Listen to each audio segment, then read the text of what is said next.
ധർമ്മ പ്രമാണം. ധർമ്മ പ്രമാണ വ്യൂവേഴ്സുக்கு ஒரு கூட സ്വാഗതം. வாத்தியார் செலவா கீர்ண நோட்டு எடுக்காத நோட்டு இதையெல்லாம் கொண்டு உண்டியலில் போடுற கோவிலில் பூஜாரிகளுக்கு கொடுக்குறா, இது ശരിയാണോ?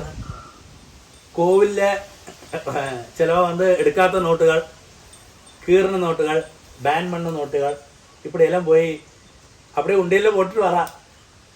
எப்பவுமே தெரிஞ்சுக்கோ, நம்மளை ஆரை வேണം தான் ஏமாத்தலாம், பகவானை மாத்திரம் ஏமாத்தவே பார்க்கல. பகவான் சொல்கிற கோவிலுள்ள பகவான் இந்த சூரியனாக்கும் பிரத்யட்ச தெய்வமாயிட்டு அவரோட அவதாரமாயிட்டாக்கி இருக்கார்.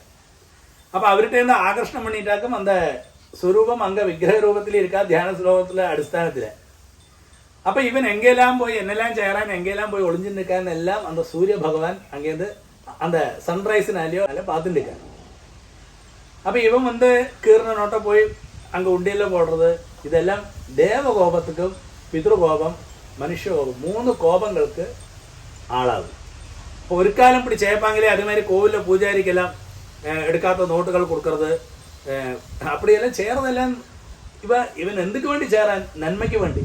இவனுக்கு ஆரோக்கியம் வேണം, இல்லை தனதானிய சமிருத்தி வேணும் எல்லாம் சொல்லிட்டானே கோவிலுக்கு போகிறதும் பிரார்த்தனை பண்ணுறதும், இல்லை திரவியத்தியாகமாக இந்த தட்சணை கொடுக்கறதுன்னு அர்த்தம்.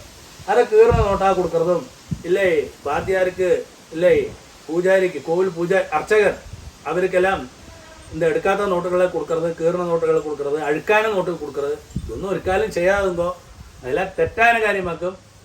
എപ്പോഴുമേ അവളെല്ലാം നമ്മൾ അത്രയും ദേവാളുടെ സാന്നിധ്യത്തിലേ അവളെല്ലാം ആരാധിക്കണം. കോവിൽ പൂജാരിമാരെ ആരാധന ശരി അവൾക്ക് മര്യാദകൾ കൊടുത്തിരിക്കണം.